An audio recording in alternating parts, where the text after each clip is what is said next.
Volleyball টুর্নামেন্টের পর এবার পিকনিকে গুলি। মালদার মানিকচকের পর এবার উত্তর চব্বিশ পরগনার নৈহাটিতে শূন্যে গুলি ছোড়া হলো পিকনিকে। শিবদাসপুর থানা এলাকার ভবাগাছির ঘটনা। স্থানীয়দের থেকে খবর পেয়ে দুজনকে গ্রেপ্তার করেছে পুলিশ এবং এই ধৃতদের থেকে 7mm পিস্তল উদ্ধার করা হয়েছে। নৈহাটির এই ঘটনা আপনাদের জানাবো। শিবদাসপুর থানা এলাকার ভবাগাছি, এখানেই পিকনিক চলাকালীন সেখানেই শূন্যে গুলি ছোড়া হয়। দুজনকে গ্রেপ্তার করেছে পুলিশ। বরুণ সেনগুপ্ত আমাদের প্রতিনিধি রয়েছেন আমাদের সঙ্গে। বরুণ, কি জানা যাচ্ছে? পিকনিক চলছিল, সেখানেই শূন্যে গুলি ছুড়ল, হাতে 7mm পিস্তল। একেবারে গতকাল রাত্রে পিকনিক চলছিল ভবাগাছির মল্লিক বাগান অঞ্চলে একটি জায়গায়। সেই মল্লিক বাগানের ভেতরেই কিন্তু পিকনিক চলাকালীন একেবারে আনন্দে উৎফুল্ল হয়ে 2 রাউন্ড গুলি চালায়, এমনটাই কিন্তু অভিযোগ। এই ঘটনায় কিন্তু দুজনকে গ্রেপ্তার করেছে। প্রদীপ বর্মন এবং সুরজিৎ হালদার নামে দুজনকে গ্রেপ্তার করা হয়েছে। কোথা থেকে এই 7mm পিস্তল তাদের হাতে এলো সেটা কিন্তু তদন্ত করছে পুলিশ।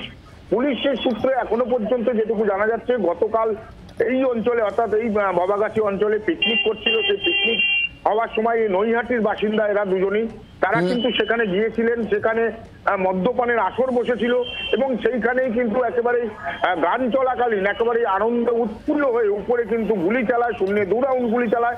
গুলির শব্দ শুনতে পায় এলাকার বাসিন্দারা। তারপরেই কিন্তু থানায় খবর যায়। শিবদাসপুর থানায় এসে দুজনকে গ্রেপ্তার করে 10 দিনের পুলিশি হেফাজত চেয়ে তাদের কিন্তু আজকে ব্যারাকপুর আদালতে তোলা হয়েছে।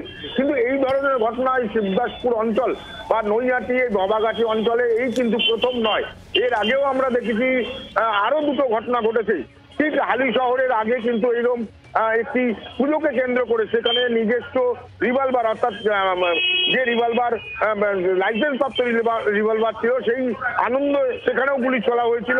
আবার কদিন আগেই একদম সেটাও কিন্তু সার্ভিস রিভলভার অর্থাৎ যেটা লাইসেন্স আছে এমন রিভলভার থেকে ওই ভবাগাছি অঞ্চলে যে বার আছে সেখানেও কিন্তু গুলি চালানো হয়।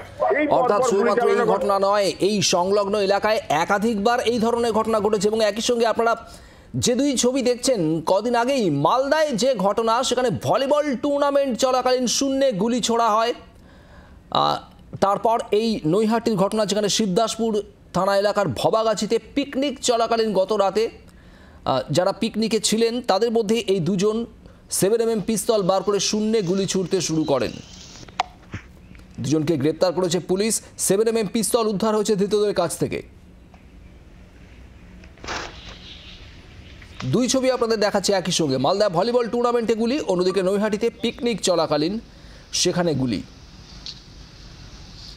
নৈহাটি শিবদাসপুরের এই ঘটনা, এই গোটা ঘটনায় স্থানীয়রা কি প্রতিক্রিয়া দিয়েছেন শোনাবো আপনাদের। মানে আমি দেখিনি, আমি এটা শুনলাম যে এই গন্ডগোল গুলি ফুলি হয়েছে, কিন্তু এখানে মাল খেতে আসে ওইভাবে মাতলামি করে, পিকনিক করতে আসলে ওইভাবে মাতলামি করে, মেয়ে ছেলেরা মদ খায়, নাচে, ওইভাবে ঝামেলা হয়। প্রতিদিনই হয় এটা? প্রায় প্রতিদিনই হয়। এখানে মদ জুয়া সাট্টা এইটাই চলে। আমি প্রশাসনের কাছে অনুরোধ করব, এখানে একটা আমাদের দুগাছিয়ার হাই স্কুল আছে, এই ভবাগাছির 85% ছেলেমেয়েরা পড়ে, বিশেষ করে নৈহাটি থেকে এখান থেকে আমাদের এই রাস্তা আমাদের মেন রাস্তা দুগাছি ভবাগাছি। নিরাপত্তার মানে সাধারণ মানুষ তারা নিরাপত্তা বোধ করছে, যাতে এইটা যাতে না হয় প্রশাসনকে আমি অনুরোধ করবো এটা ভালোভাবে ট্যাকেল করার জন্য, এটাকে একটু নজরদারি দেওয়ার জন্য। এখানে রাত্রে অনেকে গ্রামের মানুষ যায়, এরা আতঙ্কের মধ্যে ভুগছে। বাংলার আওয়াজ, বাঙালির আবেগ, জি 24 ঘন্টা।